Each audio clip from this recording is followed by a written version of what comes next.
श्रृंखला यौगिक,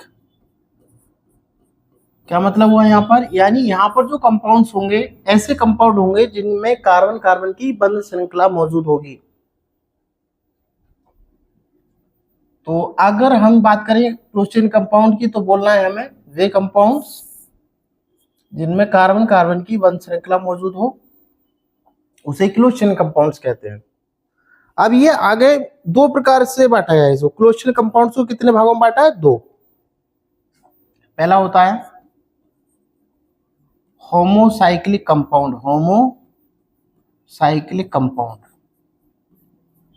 और दूसरा होता है हेट्रोसाइक्लिक कंपाउंड। ये हमें याद होना चाहिए, क्लोज चेन कंपाउंड्स को होमोसाइक्लिक और हेट्रोसाइक्लिक। अब देखिए होमोसाइक्लिक कंपाउंड्स में जो कार्बनिक यौगिक होंगे इनमें सिर्फ कार्बन होगा, कोई हेट्रो एटम जैसे कि नाइट्रोजन ऑक्सीजन सल्फर मौजूद नहीं होगा। थोड़ी खांसी की दिक्कत हो गई है आज। अब देखिए होमोसाइक्लिक कंपाउंड को भी कितने भागों में बांट दिया इन्होंने, फिर दोबारा दो भागों में बांट दिया। पहला है एरोमेटिक, एरोमेटिक कंपाउंड, और दूसरा होता है एलिसाइक्लिक कंपाउंड, एलिसाइक्लिक कंपाउंड। ये हमें पता होना चाहिए। सबसे पहले बात करते हैं एरोमेटिक कंपाउंड्स की। तो इसको दोस्तों कई प्रकार से डिफाइन किया जा सकता है। पहला तरीका देखिए, कुछ स्टूडेंट बोलते हैं कि जिसमें बेंजीन रिंग मौजूद हो, वे कंपाउंड जिसमें बेंजीन रिंग मौजूद हो ऐसे कंपाउंड्स को एरोमेटिक कंपाउंड्स कहते हैं।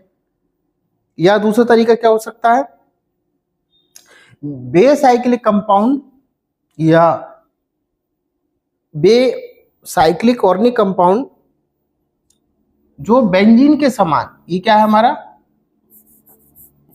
ये बेंजीन है, बेंजीन के समान रासायनिक व्यवहार शो करें, उसको क्या कहेंगे हम, एरोमेटिक कंपाउंड्स कहते हैं। तो ये आप याद रखना। अब जैसे कि बेंजीन इसका एग्जाम्पल हो गया, इसके अलावा टोलुइन हम बोल सकते हैं, फिनोल हम बोल सकते हैं, ये सब क्या है, ये सब एरोमेटिक कंपाउंड है। अब बात करते हैं एलिसाइक्लिक कंपाउंड्स की। तो ये क्लोज चेन कंपाउंड्स तो होंगे, लेकिन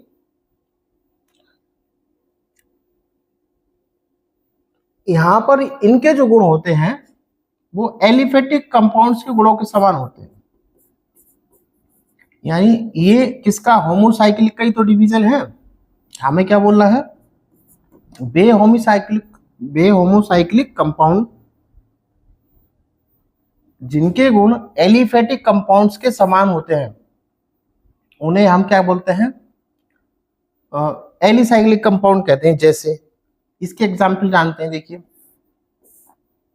अब देखिए कंपाउंड है, बंध श्रृंखला यौगिक क्या हो गई, लेकिन इसका नाम अगर पूछे कोई तो साइक्लोप्रोपेन, कितने कार्बन है, 1 2 और 3, तो इसका नाम हो जाएगा साइक्लोप्रोपेन।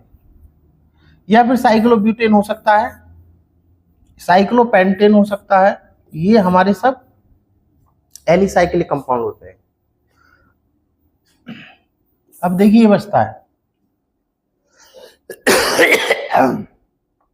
अब बचता है हेट्रोसाइक्लिक कंपाउंड।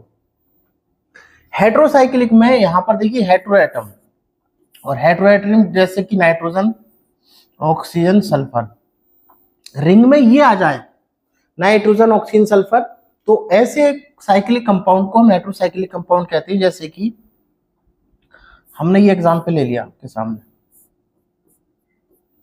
ये देखिए ये हमारा प्रिडीन है, या फिर एक और ले लिया हमने यहाँ पर ऑक्सीजन ले लिया, इस बार हेट्रोएटम, ये फ्यूरोन है। या फिर एक और ले लेते हैं, एक एग्जांपल और लेते हैं,